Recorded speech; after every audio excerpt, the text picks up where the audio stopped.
kadib markii uu qirtay inuu dilay in ka badan 90 dumar oo gudaha Mareykanka ah ayaa waxa ay dambibaarayaashu xaqiijiyeen inuu ku eedeysan yahay dilka in ka badan 60 dumar ah oo ka dhacay 14 gobol.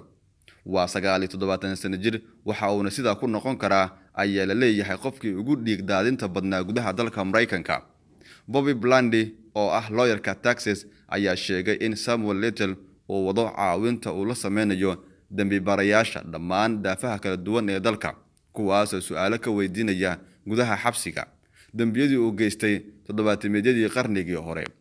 Little waxa uu sheeganayaa inuu dilay dumar ka badan 90 oo ku kala sugnaa daafaha kala duwan ee dalka Mareykanka intii u dhaxaysay 1970 ilaa 2005, wuxuuna si gaar ah u beegsan jiray dumarka jirkooda ka ganacsada.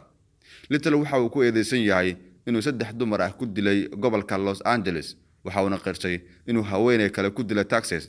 hadda xabsi daayin ayuu ku qaadanayaa California.